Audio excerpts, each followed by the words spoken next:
मोहब्बत में अलौकिक नशा है। एक ऐसी लज्जत है, एक ऐसी खुशी है जिसका लिख बोल के वर्णन नहीं किया जा सकता। जिसे यह खुशी मिलती है, जिसे यह परमानंद मिलता है, वह जानता है कि लोग मालिक के प्यार के पीछे दीवाने क्यों हो जाते हैं। दुनिया में देखने में आता है कि इंसान इंसान से मोहब्बत करता है, जिसे मजाजी इश्क कहते हैं, उसके लिए लोग पागल हो जाते हैं। जबकि ये एक दिन खत्म होने वाला है। 100 में से 99 लोग जो पहले मोहब्बत, बड़ी बड़ी बातें करते हैं, बड़े बड़े वायदे करते हैं, आसमान से तारे तोड़ूंगा, वो एक रोटी का टुकड़ा तोड़ के नहीं दे सकते। लेकिन फिर भी उसमें पागलपन आ जाता है। एक दूसरे के प्रति इतना खिंचाव, अट्रैक्शन, बुरा हाल हो जाता है। दूसरी तरफ अल्लाह वाहिगुरु राम की तरफ जब इंसान का प्यार मोहब्बत बढ़ता है तो वहां वायदे नहीं, हकीकत में सब कुछ होता है। पर इंसान उससे प्यार बढ़ा ले, उसकी मोहब्बत को पाले। बचनों पे रहना, इंसान कहता मेरे से रहा नहीं जाता। ऐसा तो कोई वचन नहीं होता कि जिसको सूली पे टांगना हो। बस बुरे कर्म नहीं करने, सुमरण करना है। दो ही बातें हैं। बुरे कर्मों को गिनने लगो तो लाखों बन जाएंगे, पर एक शब्द में बोलो तो बुरा कर्म, कि कोई बुरा कर्म ना करो बस। और दूसरी बात, नाम का सुमरण करो। दो ही तो शब्द हैं जो मनवाए जाते हैं। इतनी लंबी चौड़ी तो कोई बात ही नहीं। वो तो आपका मन बना लेता है, ये नहीं, वो नहीं, फलां नहीं, धींकड़ नहीं, ये नहीं होगा। क्योंकि बुरे कर्म नहीं करके सुमरण करोगे तो बाकी के भले काम तो आपको अपने आप आपकी आत्मा करवाने के लिए प्रेरित करती रहेगी। जब अंदर शक्ति आ जाएगी, जब मन रुक जाएगा, तो नेचुरली बुराइयों की तरफ से ध्यान हट जाएगा और भलाई में, नेकी में, अच्छाई में आप आगे बढ़ते जाएंगे और मालिक के परमानंद को हासिल एक दिन जरूर कर लेंगे। इसलिए ये दो वचन अति जरूरी है कि आप बुरा कर्म कोई ना करो और नाम का सुमरन करो। सत्संग में आना, सेवा पे जो लोग चल के आते हैं, चाहे कैसी भी सेवा है, कहीं आप ड्यूटी दे रहे हैं, बैठ के है, काम धंधा करते हैं, जो भी सेवा पे आप लोग चल के आ गए, घर से आपने भावना लेके निकल लिए, तो 100% उसका फल आपको बढ़ के मिलेगा, कई गुना बढ़ के मिलेगा। ये घोर कलयुग है। बस लगन से सेवा करो, अपनी ड्यूटी पूरी निर्वाह करो, पूरे ध्यान से सेवा करो, तो मालिक ना अंदर कमी छोड़े ना बाहर कमी छोड़े।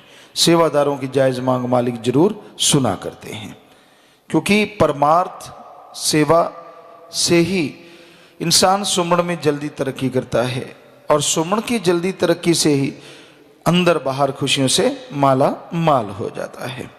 तो इसलिए जितना हो सके सुमरण करो। हो सके से मतलब 15 मिनट तो कम से कम शुरू करो सुबह, 15 मिनट शाम को, फिर मिनट मिनट बढ़ाते हुए 15 दिन में आधे घंटे पे आ जाओगे। ज़्यादा नहीं तो इतना ही कर लो। शुरुआत तो करो।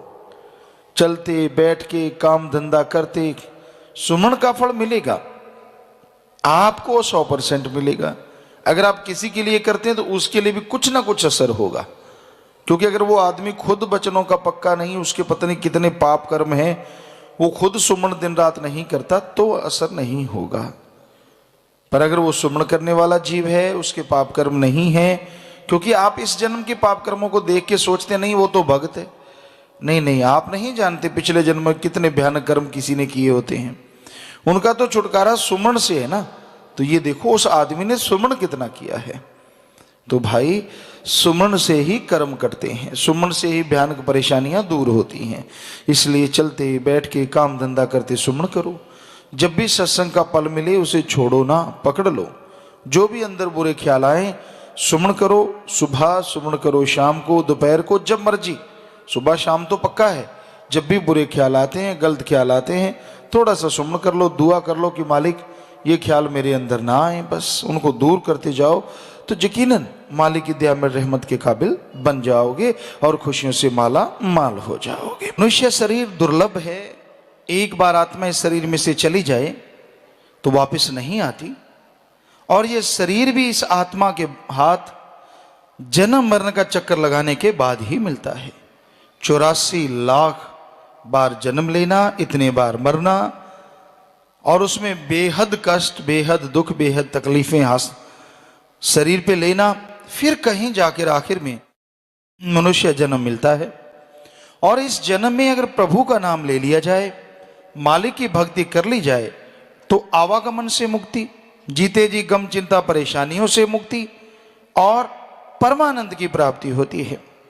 और अगर जीव अमल नहीं करता, दुर्लभ जन्म को यूं ही बर्बाद कर देता है, ऐसे ही बर्बाद कर देता है, तो बेहद तकलीफ उठानी पड़ती है, दुख उठाने पड़ते हैं।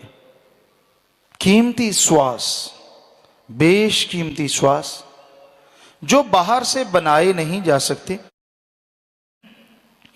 कहीं से खरीदे नहीं जा सकते, आदमी बना नहीं सकता, खरीद नहीं सकता, भगवान ने लिख के शरीर में डाल रखे हैं।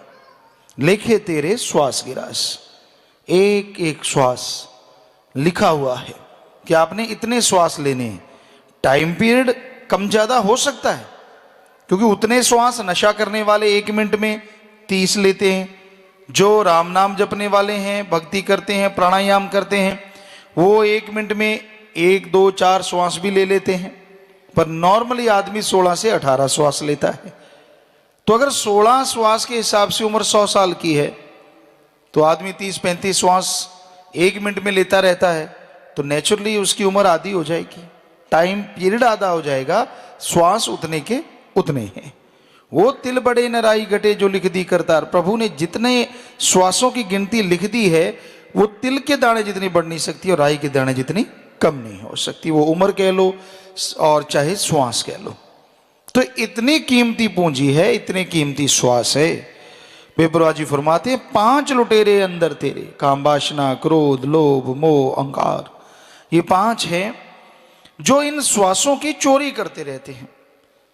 काम वासना के ख्यालों में बैठा तो बस काम की आंधी चढ़ गई, तरह तरह की बातें सुनने लगा, तरह तरह के ख्याल आने लगे, तरह तरह का जुगाड़ बनाने लगा, पता नहीं क्या क्या क्या क्या चलता गया चलता गया चलता गया, पता नहीं कितने कीमती श्वास बर्बाद हो गए।